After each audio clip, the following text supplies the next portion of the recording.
आगे लाइफ में बहुत सारा साइंस पढ़ना है, तो यहाँ पर हमारी जर्नी स्टार्ट हो रही है। तो सबसे पहले हम ये देखेंगे कि भाई साइंस क्या है। इस दुनिया पे इतने सारे टाइप के लिविंग ऑर्गेनिजम्स हैं, तो इस दुनिया पे राज कौन कर रहा है? हमारे पास एक ऐसी चीज है जो बाकी लिविंग ऑर्गेनिजम्स के पास नहीं है, और उसी चीज की वजह से हम क्या कर रहे हैं, हम पूरे वर्ल्ड पे डोमिनेट कर रहे हैं। पहले ह्यूमन बीइंग भटक रहा था खाना ढूंढने के लिए, लेकिन जब से उसको पता चला है कि भाई प्लांट्स को उगाया जा सकता है with the help of seed, तो ह्यूमन बीइंग ने भटकना ही बंद कर दिया। जब मिल्क हमारे अंदर जाएगा, तब उस मिल्क के साथ क्या क्या प्रोसेसेस होगी, किस तरीके की प्रोसेसेस होगी कि वो मिल्क डाइजेस्ट हो जाए और हमें एनर्जी मिल जाए। हेलो, नमस्कार नमस्कार नमस्कार। तो भाई स्वागत है आप सभी का, my dear class 6 students from ICSE board. तो भाई आईसीएससी वाले बच्चों, स्वागत है आप सभी का। तो भाई आज इस लेक्चर में, आज इस सेशन में तुम्हें क्या पढ़ाऊंगा? आज इस सेशन में मैं तुम्हें बताऊंगा कि भाई व्हाट इज साइंस। क्योंकि भाई देखो, ऐसा है कि भाई क्लास 6 से हमारी जो साइंस को लेकर ये जो जर्नी है वो बड़ी ही एक्साइटिंग होने वाली है। भाई यहां पर हम 3 अलग अलग सब्जेक्ट्स पढ़ेंगे, ठीक है, बायो, केमिस्ट्री, फिजिक्स। तो भाई मैं मेनली किसकी बात करूंगा? मैं मेनली बात करूंगा फिजिक्स की, क्योंकि भाई मैं तो फिजिक्स पढ़ा रहा हूं ना। तो भाई यहां पर अगर हम बात करें हमारी टेक्स्ट बुक में फिजिक्स में कितने चैप्टर्स है भाई? कितने चैप्टर्स है? तो हमारे पास है टोटल 6 चैप्टर। कितने चैप्टर है भाई? हमारे पास है टोटल 6 चैप्टर।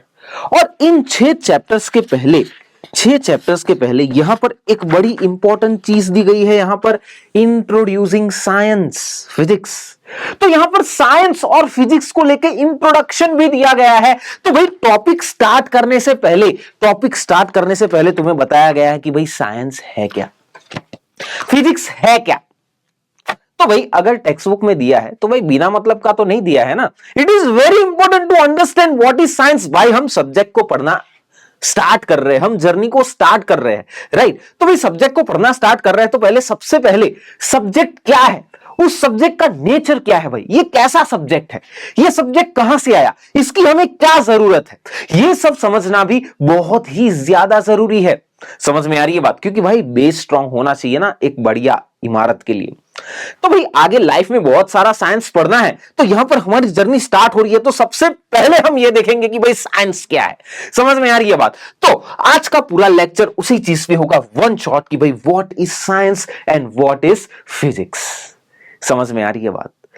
तो भाई साइंस में तुम लोग बहुत सारे कंसेप्ट पढ़ोगे, बहुत सारे थियरीज पढ़ोगे, लेकिन उसके पहले व्हाट इज साइंस समझना बहुत जरूरी है। भाई ऐसा है कि आज की दुनिया में भी अभी भी इतने सारे लोग ऐसे होंगे जिनको भाई दुनिया भर का साइंस का नॉलेज होगा, ठीक है, ये वो फलाना ढिमकाना, लेकिन अगर गलती से आप उनको ये पूछ लो कि भाई व्हाट इज साइंस, तो भाई उनका रिएक्शन ना कुछ ऐसा होगा, आए ये सवाल कहां से आया।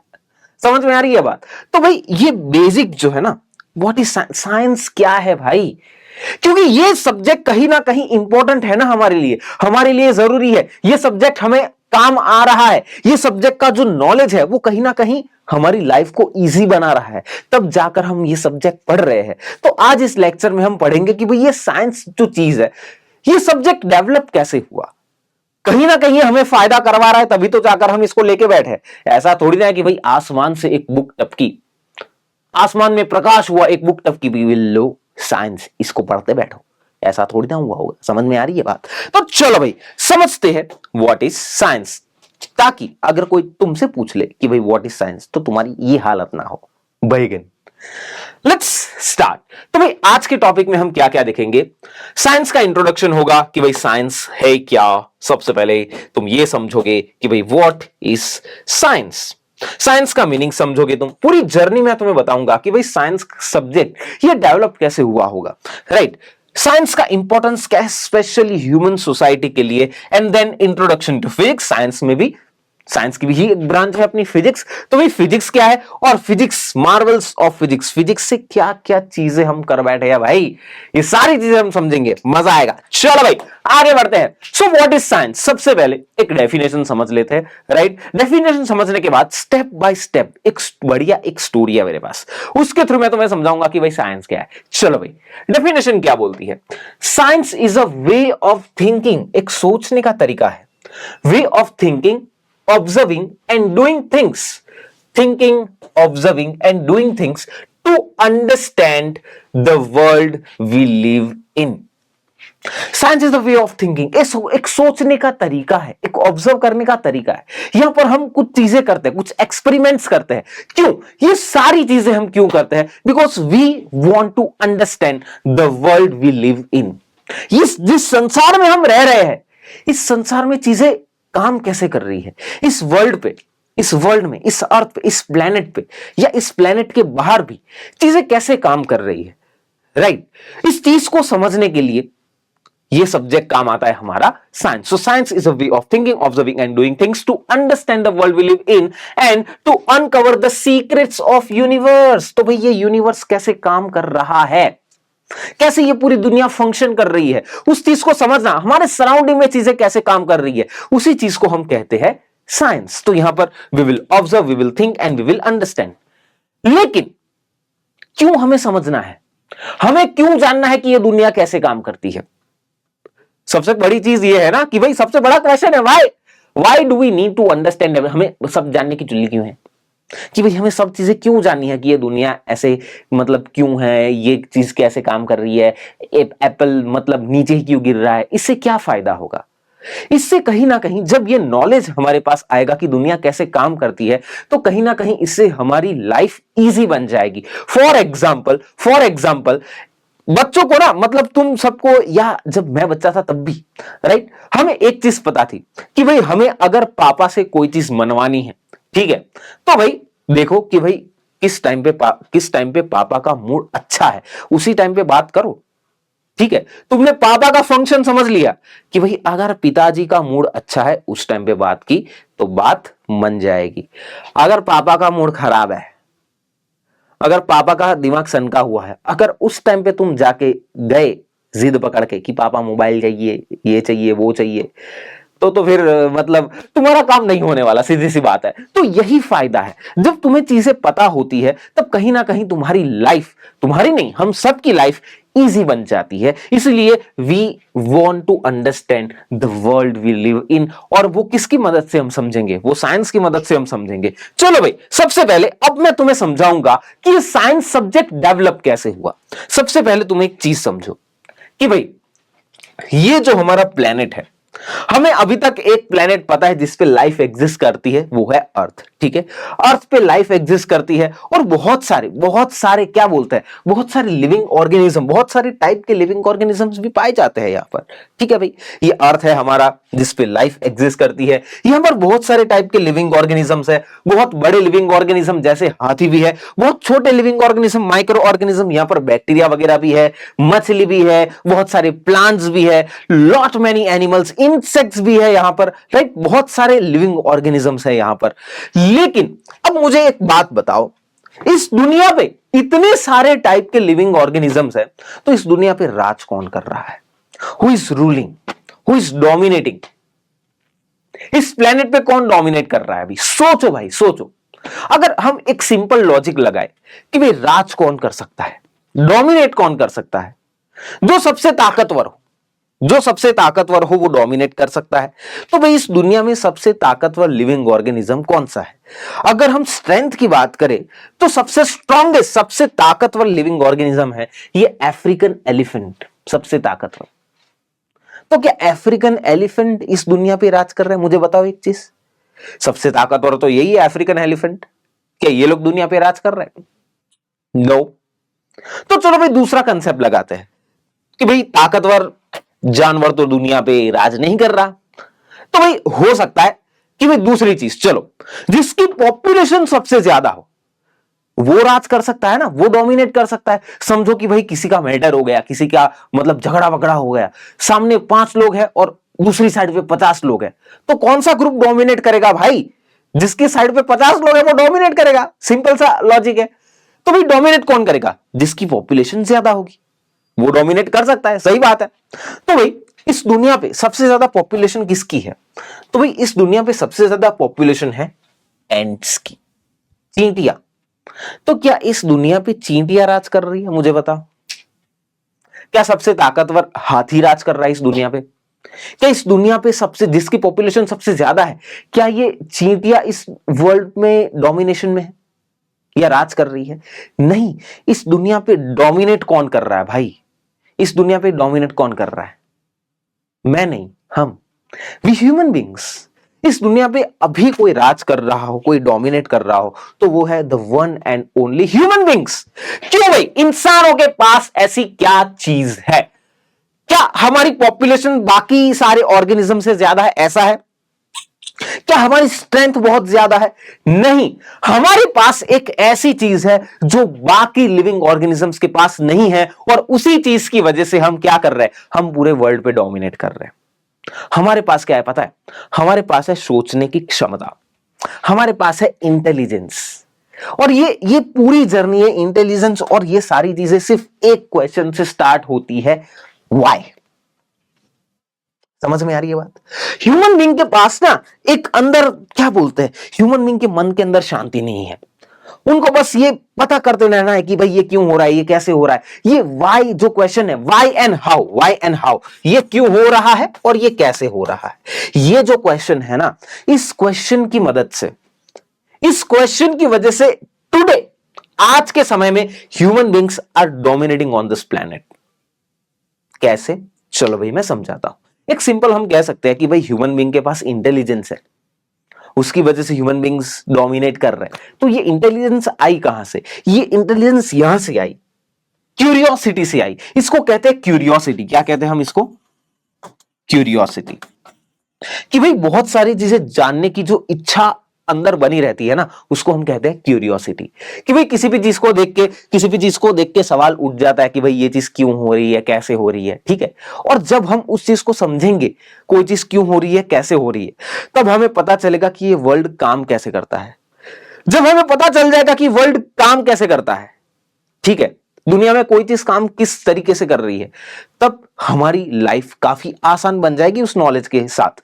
तो भाई अब ह्यूमन एडवांटेज क्या है? Humans have the power of thinking, humans have logic, humans ask question. सबसे बड़ी चीज भाई, सबसे बड़ी चीज यही है कि भाई हम सवाल पूछते रहते हैं, हमारे पास क्यूरियोसिटी बड़ी है। तुम समझो, चलो मैं एक स्टोरी बताता हूं। आज मैं तुम्हें बताऊंगा एक कहानी।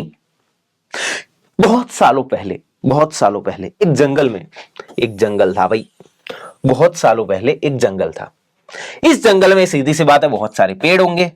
इस जंगल में बहुत सारे, समझ लो कि बहुत सारे पेड़ पौधे, प्लांट्स वगैरह जो भी होंगे, समझ लो कि इस जंगल में बहुत सारे पेड़ पौधे होंगे, राइट। इस जंगल में जानवर भी होंगे। समझ लो कि ये उस समय की बात हो रही है, ये उस टाइम की बात हो रही है जब ह्यूमन बीइंग भी बाकी जंगली जानवरों की तरह जंगल में ही रहते थे, राइट। जब हम भी, वी आर ऑल्सो एनिमल्स, लेकिन साइंस की वजह से हम ह्यूमन बीइंग है। मैं तुम्हें समझाऊंगा कैसे, ठीक है। तो भाई जब हम भी दूसरे जानवरों की तरह जंगलों में वगैरह में रहा करते थे, भटका करते थे, उस समय की बात है, ठीक है। तो भाई जंगल है, जंगल में बहुत सारे प्लांट्स हैं, जंगल में बहुत सारे जानवर भी होंगे। जंगल में क्या होगी? जंगल में एक चिड़िया भी होगी, बर्ड्स भी होंगे भाई जंगल में, ठीक है। जंगल में बर्ड्स भी होंगे, ये उसके विंग्स हो गए, ठीक है। जंगल में और क्या हो सकता है? जंगल में कैट भी हो सकती है, बिल्ली। बिल्ली मतलब उसमें सब आ गए, ठीक है भाई। जंगल में बिल्ली भी हो सकती है, जंगल में बिल्ली भी हो सकती है। बिल्ली मतलब सब, जो बिल्ली की फैमिली है जिसमें शेर वगैरह सब आ जाते हैं, ठीक है। जंगल में कुत्ता भी हो सकता है, जंगल में कुत्ता भी हो सकता है भाई। जंगल में कुत्ता भी हो सकता है, जंगल में कुत्ता भी हो सकता है। समझो, जंगल में कुत्ता भी हो सकता है, जंगल में सांप भी हो सकता है, जंगल में छिपकली भी हो सकती है भाई, लिजार्ड। जंगल में लिजार्ड भी हो सकती है भाई, हो सकती है कि नहीं हो सकती? ऑब्वियसली हो सकती है। जंगल में छोटे छोटे कीड़े मकोड़े भी हो सकते हैं, और उस जंगल में ह्यूमन बींग्स भी थे, और उस जंगल में ह्यूमन बींग्स भी थे, ठीक है। ये मैन हो गया। लड़का है तो लड़की भी तो होगी भाई, जेंडर इक्वालिटी, सीधी सी बात है भाई, किसी के साथ भेदभाव नहीं होना चाहिए। तो भाई यहां पर ह्यूमन बींग्स भी थे। तो भाई जंगल में सारे जानवर थे, सारे लिविंग ऑर्गेनिजम्स थे, और सारे लिविंग ऑर्गेनिजम्स ये प्लांट्स के आसपास रहते हैं और प्लांट्स में से रिसोर्सेज को यूज करते हैं। समझो, जैसे अगर बंदर है तो बंदर प्लांट्स पे रहता है, फिर प्लांट्स के ऊपर वो कूदा कूद करता है। फिर यहां पर चिड़िया है तो चिड़िया प्लांट्स के ऊपर घोंसला बनाती है, राइट। तो बहुत सारी चीज है। तो सारे एनिमल्स कहीं ना कहीं प्लांट्स को यूज कर रहे हैं। लेकिन सिर्फ एक एनिमल ऐसा होगा, सिर्फ एक एनिमल के दिमाग में सवाल आया, सिर्फ एक एनिमल के अंदर सवाल आया कि भाई ये जो प्लांट्स है वो ग्रो कैसे कर रहे हैं। सिर्फ एक एनिमल के अंदर ये सवाल आया कि भाई ये जो प्लांट्स है वो ग्रो कैसे कर रहे हैं। और वो एनिमल कौन होगा भाई? वो एनिमल सिर्फ एक ही हो सकता है, वो हो सकता है ह्यूमन बीइंग। कौन हो सकता है भाई? वो हो सकता है ह्यूमन बीइंग। ऐसे सवाल ना सिर्फ ह्यूमन बीइंग के अंदर ही आ सकता है, ठीक है, वो कुत्ते बिल्ली में नहीं आ सकते। बिल्ली के अंदर इतनी ही क्यूरियोसिटी होती है कि भाई अभी मैंने जो चूहा वहां देखा था कहां गया वो। बिल्ली की क्यूरियोसिटी यहीं तक सीमित है। लेकिन हमारे पास सोचने की क्षमता है। तो हमने सोचा कि भाई ये जो प्लांट्स से आसपास ये ग्रो कैसे हुए, ये प्लांट्स ग्रो कैसे हुए। तो जब हमारे पास क्वेश्चन आया, क्यूरियोसिटी की वजह से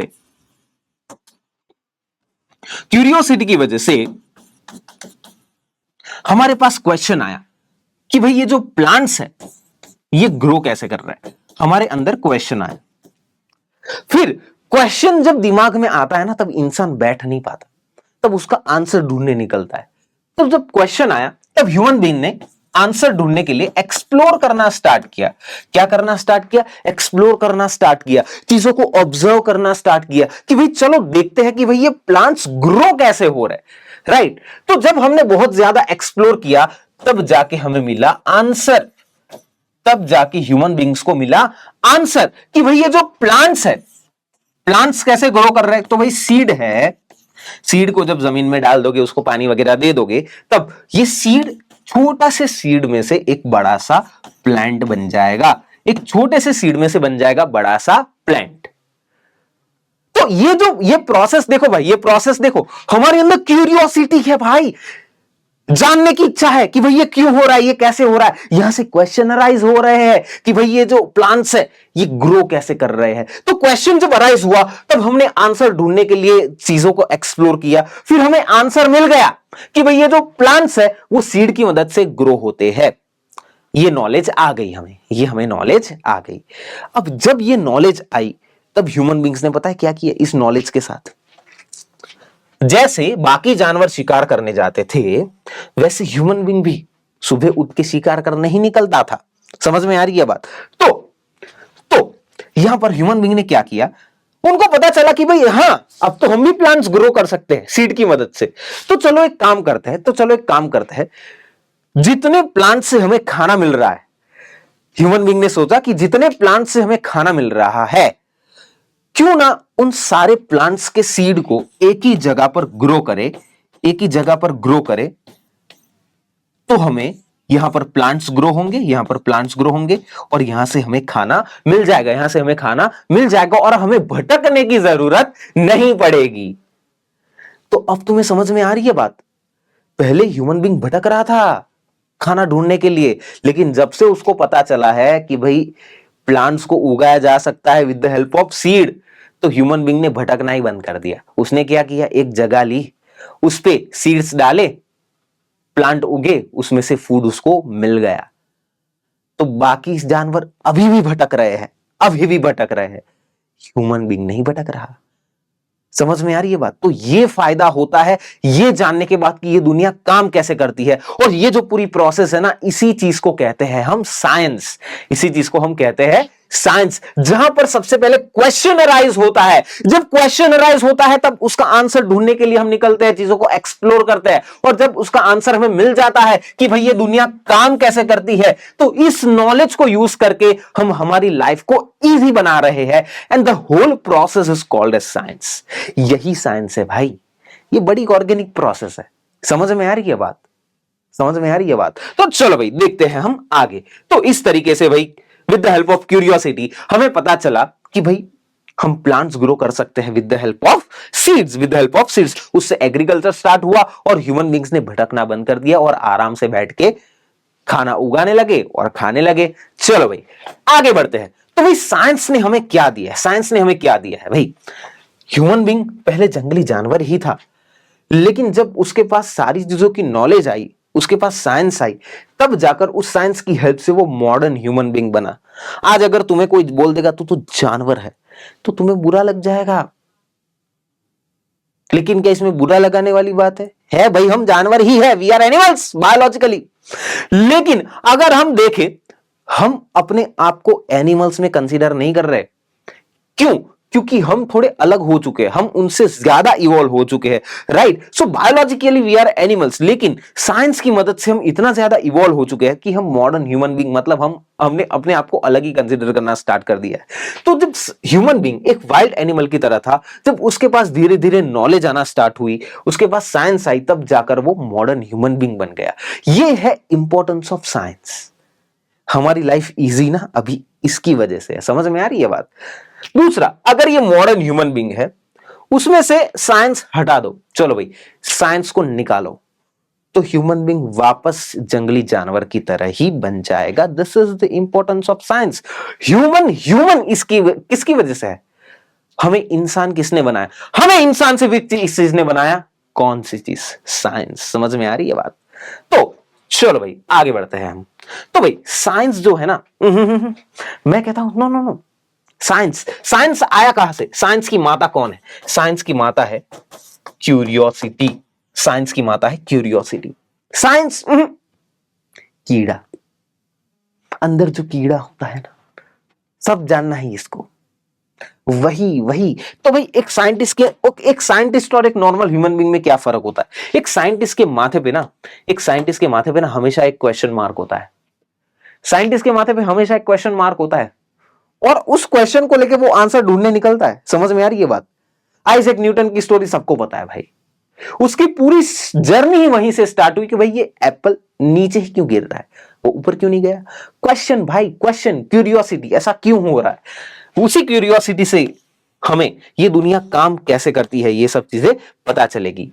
तो साइंस कीड़ा, जब अंदर कीड़ा होगा ना तभी जाके साइंस डेवलप होगा। समझ में आ रही है बात? तो चलो भाई आगे बढ़ते हैं। So what is science? Science is the process of asking questions. Question से पूरी जर्नी स्टार्ट होती है मेरे भाई। Science help us to understand the world. जब हम क्वेश्चन पूछेंगे, उस क्वेश्चन का आंसर ढूंढेंगे, तब जाकर हमें पता चलेगा कि ये दुनिया काम कैसे करती है। और जब हमें पता चलेगा कि ये दुनिया काम कैसे करती है, इस दुनिया में सारी चीजें फंक्शन कैसे करती है, तब जाकर हम उस नॉलेज का यूज करके हमारी लाइफ को इंप्रूव कर सकते हैं, हम हमारी लाइफ को इजी बना सकते हैं भाई।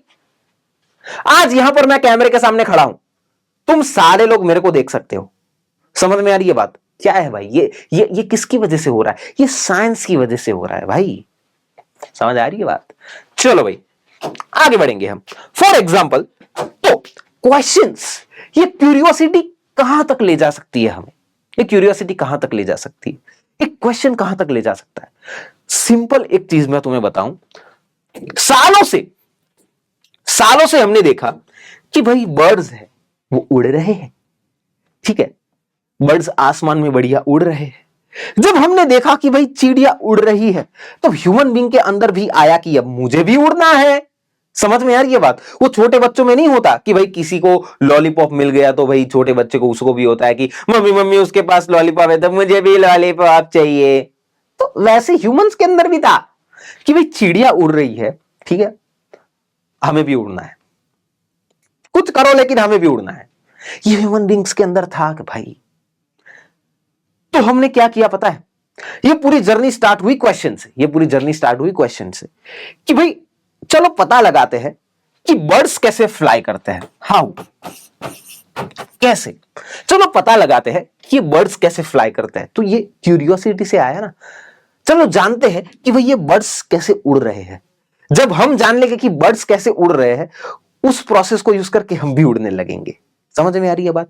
तो क्वेश्चन आया कि भाई हाउ, ये कैसे उड़ते हैं बर्ड्स। फिर हमने क्या किया? फिर हमने चीजों को एक्सप्लोर किया और हमने आंसर ढूंढा। कि भाई बर्ड्स फ्लाई कैसे कर रहे हैं। हमने पूरी चीज समझ ली कि बर्ड्स फ्लाई कैसे कर रहे हैं। तो जब हमने पूरी चीज समझ ली कि बर्ड्स उड़ कैसे रहे हैं, तब इसी नॉलेज का यूज करके हमने एक बढ़िया चीज बनाई जिसको बोलते हैं हम एरोप्लेन।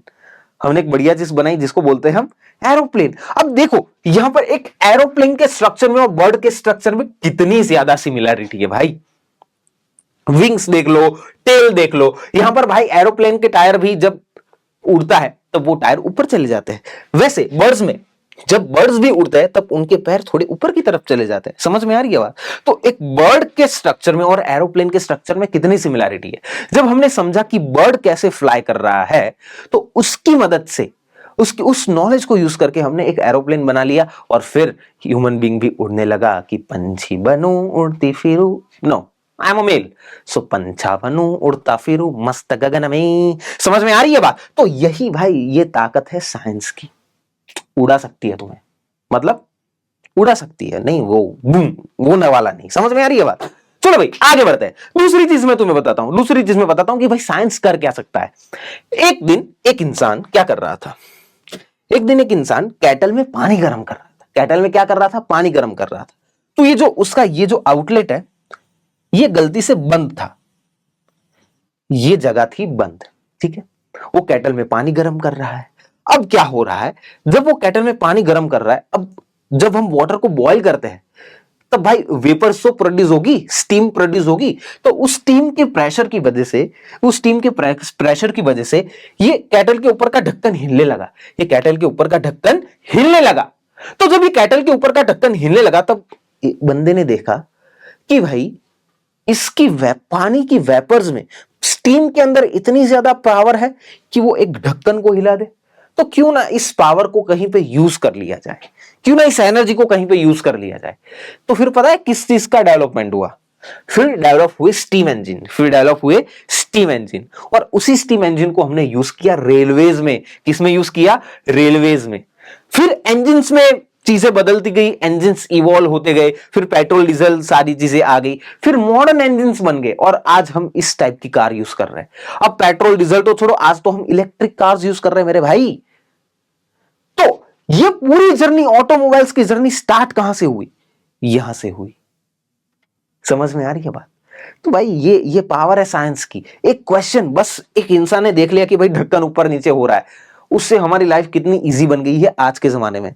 बढ़िया कार निकालो और जाओ कहीं भी तुम्हें जाना है। चलो भाई, तो अब साइंस में ब्रांचेस की बात करते हैं। तो साइंस में मेनली दो ब्रांचेस है, physical science and biological science. ठीक है, साइंस में दो ब्रांचेस, सबसे पहले physical science and biological science. अगर हम बायोलॉजिकल साइंस की बात करें तो उसमें जो हमारा सब्जेक्ट आता है बायोलॉजी, तुम लोग पढ़ोगे बायोलॉजी। बायोलॉजी में भी दो क्लासिफिकेशंस है। जहां पर बायोलॉजी में तुम प्लांट्स के बारे में पढ़ोगे तो उस सब्जेक्ट को कहा जाएगा बॉटनी, उस सब्जेक्ट को कहा जाएगा बॉटनी। और जहां पर बायोलॉजी में तुम एनिमल्स के बारे में स्टडी करोगे, राइट, वहां पर उस सब्जेक्ट को कहा जाएगा zoology, right. Biology means, bio means life, bio means life, life. और हम कहेंगे कि लिविंग ऑर्गेनिज्म। जब लिविंग ऑर्गेनिज्म की तुम स्टडी करते हो कि भाई लिविंग ऑर्गेनिजम्स कैसे फंक्शन करते हैं, उनकी बॉडी कैसे फंक्शन करती है, जब लिविंग ऑर्गेनिजम्स की हम स्टडी करते हैं उस सब्जेक्ट को हम कहते हैं बायोलॉजी। और लिविंग ऑर्गेनिजम्स में जब स्पेशली हम प्लांट्स की स्टडी करते हैं तो उस सब्जेक्ट को हम कहेंगे बॉटनी। और उसमें भी जब हम एनिमल्स की स्टडी करते हैं तो उसको अपन कहेंगे जूलॉजी। समझ में आ रही है बात? चलो भाई, अब हम बढ़ते हैं फिजिकल साइंस की तरफ। फिजिकल साइंस में भी दो पार्ट्स है, physics and chemistry, physics and chemistry. चलो भाई, सबसे पहले केमिस्ट्री की बात करते हैं क्योंकि सबसे इंपॉर्टेंट इसकी बात एंड में होगी मेरे भाई, ठीक है। तो भाई केमिस्ट्री की बात करते हैं। केमिस्ट्री क्या है? फॉर एग्जांपल ये पेन है, ठीक है, ये पेन है। अगर मुझे जानना है कि ये पेन कौन से मटेरियल से बनी है, कौन से एटम्स, कौन से मॉलिक्यूल से, कौन से केमिकल्स से इस पेन को बनाया गया है, जब मैं इस चीज की बात करूंगा तब ये सब्जेक्ट हो जाएगा केमिस्ट्री, तब ये सब्जेक्ट हो जाएगा केमिस्ट्री। समझ में आ रही है बात? अब नेक्स्ट है फिजिक्स, जो हमारा सब्जेक्ट है, right. Physics, study of matter and energy, study of matter and energy. जब हम मैटर की बात करेंगे, सॉलिड, लिक्विड, गैस, हमारे आसपास जितनी भी चीजें हैं, एनर्जीज की बात करेंगे, मोशन वगैरह की बात करेंगे, तब वो सब्जेक्ट कहा जाएगा फिजिक्स, तब वो सब्जेक्ट कहा जाएगा फिजिक्स। जैसे जैसे ये पेन है, सिंपल कॉमन एग्जांपल है, ठीक है, अभी तुम्हारी जर्नी स्टार्ट हो रही है इसलिए मैं बार बार यही एग्जांपल लूंगा। तो भाई ये पेन है, ये नीचे गिर रही है, तो उसका मोशन नीचे की तरफ ही क्यों हो रहा है?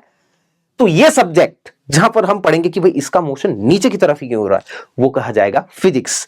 जब इसका मोशन नीचे की तरफ हो रहा है तब उसकी स्पीड कैसे चेंज हो रही है, तो उसकी भी स्टडी कहां पर करेंगे हम? फिजिक्स में करेंगे। कोई चीज किस चीज से बनी हुई है वो सब चीजें हम केमिस्ट्री में पढ़ेंगे, और लिविंग ऑर्गेनिजम्स कैसे काम करते हैं वो हम पढ़ेंगे बायोलॉजी में। चलो भाई, चलो अब आगे बढ़ते हैं, हम समझते हैं फिजिक्स। फिजिक्स को समझने के लिए यहां पर मैं लूंगा कुछ एग्जाम्पल्स। चलो भाई, मैं लूंगा कुछ एग्जाम्पल्स। जैसे फॉर एग्जाम्पल, एक प्रोसेस में फिजिक्स कैसे इन्वॉल्व हो सकता है मैं तुम्हें बताऊंगा। फॉर एग्जाम्पल, तुम लोग, for example imagine that you are drinking milk, तुम दूध पी रहे हो, राइट? तो भाई तुमने ग्लास उठाया, उस ग्लास को उठाने में थोड़ा फोर्स लगा होगा, थोड़ी एनर्जी लगी होगी, समझ में आ रही है बात? फिर जो मिल्क है वो फ्लो कर रहा है, वो लिक्विड है इसलिए फ्लो कर रहा है, समझ में आ रही है बात? फिर उसमें जो भी मोशन हो रहा है, जब वो लिक्विड फ्लो हो रहा है, किस स्पीड से वो फ्लो हो रहा है, राइट? उस लिक्विड की भी अलग, मतलब लिक्विड के अलग डायनेमिक्स है। तो ये सारी चीजें हो गई फिजिक्स में। केमिस्ट्री में क्या है? केमिस्ट्री में भाई जो मिल्क है वो किन सब चीजों से बना है? तो मिल्क में कुछ मॉलिक्यूल्स होंगे वाटर के, मिल्क में कुछ विटामिन्स होंगे, राइट? मिल्क में कुछ प्रोटीन्स होंगे, कुछ कार्बोहाइड्रेट्स होंगे। तो जब मिल्क के कॉम्पोजिशन की हम बात करेंगे कि भाई उसमें वो किन किन चीजों से बना है, तब वो कहलाएगा केमिस्ट्री, ठीक है? बायोलॉजी, जब मिल्क हमारे अंदर जाएगा तब उस मिल्क के साथ क्या क्या प्रोसेसेस होगी, किस तरीके की प्रोसेसेस होगी कि वो मिल्क डाइजेस्ट हो जाए और हमें एनर्जी मिल जाए, तो वो हो गया बायोलॉजी। समझ में आ रही है बात? दूसरा एग्जांपल लेते हैं, जैसे तुम मैगी बना रहे हो, ठीक है? मैगी बना रहे हो तो भाई वहां पर वाटर बॉईल हो रहा है, हीट ट्रांसफर हो रही है, तो ये सारी चीजें हो गई फिजिक्स। समझ आ रही बात? दूसरी चीज, भाई मसाला मिक्स कर रहे हो, वहां पर कुछ ना कुछ केमिकल रिएक्शंस हो रही है, तो वो हो गया हमारा केमिस्ट्री हो गया। फिर बायोलॉजी, जब तुमने मैगी खाई तो तुम्हारी बॉडी में जो डाइजेशन की प्रोसेस चली, वो डाइजेशन की प्रोसेस कैसे हो रही है, क्या हो रहा है, वो हो गया कौन सी प्रोसेस? वो हो गई, वो कौन सा सब्जेक्ट हो गया? कहां पढ़ेंगे हम? बायोलॉजी में पढ़ेंगे। चलो भाई नेक्स्ट, बॉडी फंक्शनिंग की बात करते हैं। जैसे जब हम मूवमेंट्स वगैरह करते हैं, जैसे अगर मुझे इस पेन को पकड़ना भी है ना, तो इस सारी फिंगर्स की मदद से मुझे उसको फोर्स लगाना पड़ेगा, उसको पुश करना पड़ेगा, तभी जाकर मैं उसको होल्ड कर पाऊंगा। यहां पर चीजों को समझाने के लिए हाथ पैर हिलाने हैं, तो यहां पर मोशन हो रहा है। तो जब हम मोशन वगैरह की बात करेंगे, फोर्स एनर्जी वगैरह की बात करेंगे, तब वो हो जाएगा फिजिक्स। केमिस्ट्री, जैसे फॉर एग्जांपल कि भाई हमारी बॉडी में बहुत सारी केमिकल रिएक्शंस चल रही है, अगर हमें एनर्जी मिल रही है तो वो भी ग्लूकोज के साथ हमारी बॉडी में कुछ केमिकल रिएक्शंस हो रही है भाई, ग्लूकोज का कोई फॉर्म चेंज हो रहा है तभी जाकर हमें एनर्जी मिल रही है। तो भाई ये केमिकल प्रोसेसेस कहां पर पढ़ेंगे हम? केमिस्ट्री में पढ़ेंगे। और हमारे ऑर्गन्स कैसे वर्क कर रहे हैं वो कहां पढ़ेंगे हम? बायोलॉजी में। तो इस चीज से तुम्हें समझ में आ जाएगा कि भाई क्या है फिजिक्स, क्या है केमिस्ट्री और क्या है बायोलॉजी। समझ में आ रही है बात? चलो भाई आगे बढ़ते हैं। Physics is the study of matter, energy and the loss, is study of matter, energy and the loss that governs motion and forces.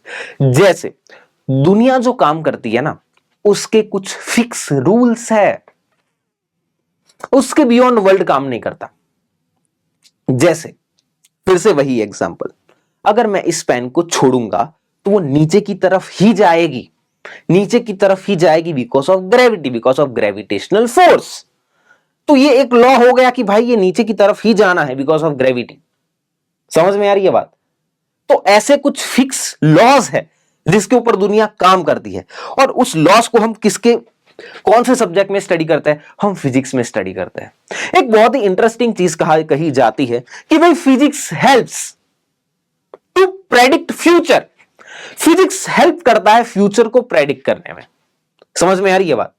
ऐसा बोला जाता है कि भाई फिजिक्स हेल्प करता है फ्यूचर को प्रेडिक्ट करने में। जैसे स्पीड वगैरह की चीज हमें पता है, ठीक है, ट्रेन का टाइम, बस का टाइम, कि बस इस टाइम पे इस जगह पर होगी, ट्रेन इस टाइम पे इस जगह पे होगी, कैसे पता चलता है?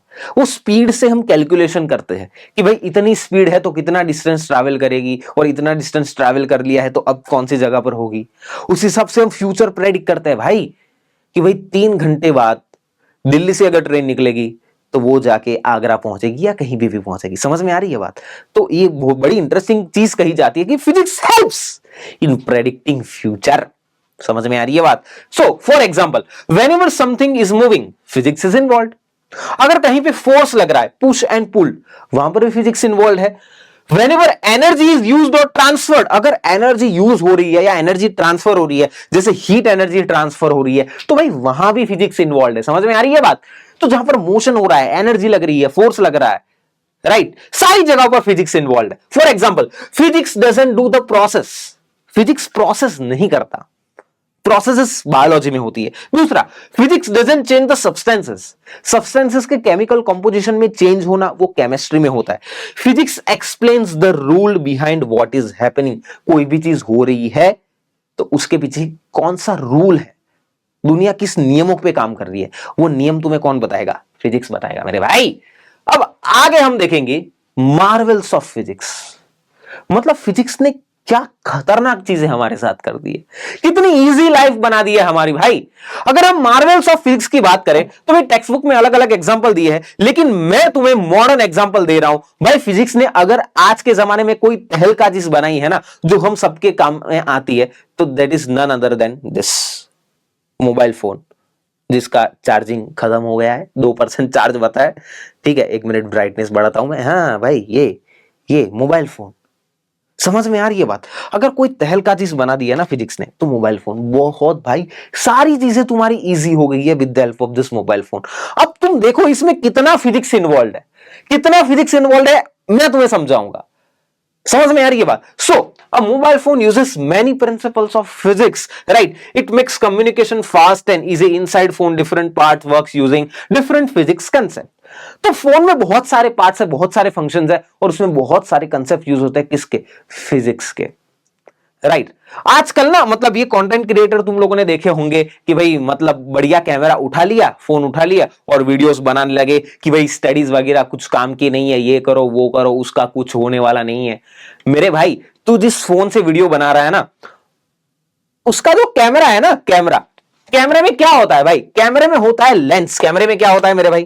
कैमरे में होता है लेंस। तो ये जो लेंस है ना, वो लेंस भी रिफ्रैक्शन ऑफ लाइट के फिनोमेना पे काम कर रहा है। समझ में आ रही है बात?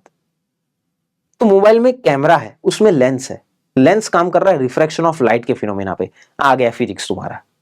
समझ में आ रही है बात? दूसरा, फोन का सबसे पहला काम था कम्युनिकेशन। क्या था? कम्युनिकेशन, सुनना और बोलना। स्पीकर एंड माइक, स्पीकर और माइक दोनों चीजें इलेक्ट्रोमैग्नेटिज्म के प्रिंसिपल पे काम करती है कि भाई इलेक्ट्रिसिटी और मैग्नेटिज्म वाला जो भी कंसेप्ट है तुम लोग पढ़ोगे आगे जाके, इलेक्ट्रोमैग्नेटिज्म के प्रिंसिपल पे काम करता है तुम्हारा स्पीकर और माइक्रोफोन। इस चीज को भी तो हम सिलेबस में पढ़ेंगे, मैग्नेटिज्म है हमारे सिलेबस में, राइट। फिर दूसरा, सिग्नल्स जो ट्रांसमिट होते हैं वायरलेस, एक फोन से दूसरे फोन में, वहां पर इलेक्ट्रोमैग्नेटिक वेव्स होती है भाई। इलेक्ट्रोमैग्नेटिक वेव्स की वजह से वो सारा कम्युनिकेशन हो रहा है। कितने सारे कंसेप्ट्स है भाई फिजिक्स के। ठीक है, ये कैमरा हो गया, रिफ्रैक्शन ऑफ लाइट, लाइट के बारे में भी तुम लोग पढ़ोगे, राइट, जिसके बेसिस पे कैमरा काम कर रहा है। सो बहुत सारी ऐसी चीजें हैं जो फिजिक्स ने इजी बना रखी है भाई। एक सिंपल से फोन में कितना ज्यादा फिजिक्स इन्वॉल्व है यार, जस्ट समझो यार, सोचो। एक सिंपल चीज मैं बताऊं, हमें मेमोरी कार्ड पता है, हमें हार्ड डिस्क पता है, राइट। फॉर एग्जांपल, अगर मैं बोल दूं कि भाई 1 टेराबाइट कितना ज्यादा होता है, राइट। 1 टेराबाइट की हार्ड डिस्क इतनी सी होगी, कुछ इंचेस की, 2-3 इंचेस की, राइट। 1 टेराबाइट की हार्ड डिस्क इतनी होती है। आजकल तो एसएसडी आ गई है, राइट, सॉलिड स्टेट ड्राइव, मतलब वो भी छोटी सी होती है भाई। मतलब समझो कि 1 टेराबाइट की हार्ड डिस्क इतनी सी है, कितना सारा डेटा उसमें स्टोर है। अगर 1 टेराबाइट में जितना डेटा है, अगर उसको हम एक लाइब्रेरी के फॉर्म में स्टोर करने जाए तो इतनी बड़ी लाइब्रेरी लगेगी हमें। मतलब इतनी बड़ी लाइब्रेरी में जितनी इंफॉर्मेशन स्टोर हो सकती है उतनी इंफॉर्मेशन इतनी छोटी सी हार्ड डिस्क में हम स्टोर कर रहे हैं। ये किसकी मदद से हो रहा है भाई? ये फिजिक्स की मदद से हो रहा है। This is power of physics. समझ में आ रही है बात? तो भाई फिजिक्स ने हमारी लाइफ को कितना इजी बना रखा है यार। पहले के टाइम पे कबूतर से हम कम्युनिकेशन करते थे, पत्र लिखा राजा ने, फिर उसको कबूतर की टांग पे बांधा, कबूतर को भेजा, जा कबूतर जा जा जा। फिर कबूतर गया रानी के पास, रानी ने कुछ लिखा, मैसेज दिया, फिर कबूतर वापस आया राजा के पास। तो भाई राजा पूछेगा कि भाई क्या बोला रानी ने, तो कबूतर मैसेज देगा रानी ने जो भी बोला होगा, राइट। तो भाई राजा पूछ रहा है कि रानी ने क्या बोला, कबूतर बोल रहा है रानी ने बोला भाई वो होता है ना आजकल टेक्स्ट में कुछ भी आलतू फालतू की बात चल रही होगी, कोई इंसान अगर इंटरेस्टेड नहीं होगा वो बोलेगा समझ में आ रही है बात? तो भाई यही है। तो जो रिप्लाई तुम्हें कुछ सेकंड में मिल जाता है। तुम समझो जिस टाइम पे फिजिक्स उतना डेवलप नहीं हुआ था, राजाओं को कितना डिफिकल्ट था, तो तुम्हारी लाइफ राजाओं से भी ज्यादा इजी है। सो यही है इंपॉर्टेंस ऑफ फिजिक्स। तो तुम्हें मीनिंग ऑफ फिजिक्स भी समझ में आ गया होगा कि क्या फिजिक्स है। मैंने यहां पर तुम्हें पूरा बताया कि भाई कोई भी किसी भी प्रोसेस में कहां बायोलॉजी इन्वॉल्व है, कहां पर केमिस्ट्री इन्वॉल्व है, और कैसे उस चीज में फिजिक्स इन्वॉल्व है, और फिजिक्स ने हमें क्या क्या दिया है भाई, कैसे हमारी लाइफ इजी बनाई है, ये भी हमने समझ लिया। तो यहां पर इस सेशन में हमने पूरी चीज समझ ली कि भाई व्हाट इज साइंस, ये साइंस पूरा सब्जेक्ट डेवलप कैसे हुआ है, साइंस की इंपॉर्टेंस क्या है, फिजिक्स सब्जेक्ट क्या है, और फिजिक्स ने क्या क्या दिया है भाई। तो ये सारी चीजें हम समझ चुके हैं। तो नाउ वी आर रेडी। अब हम रेडी है और हम हमारी जर्नी शुरू कर सकते हैं। अब हम हमारी जर्नी शुरू कर सकते हैं आगे के लिए, आगे फिजिक्स पढ़ने के लिए। तो तब तक thank you very much. So you can join this channel ICS 6th 7th 8th WhatsApp channel है हमारा, ज्वाइन कर लो। चलो, so thank you very much, thank you very much.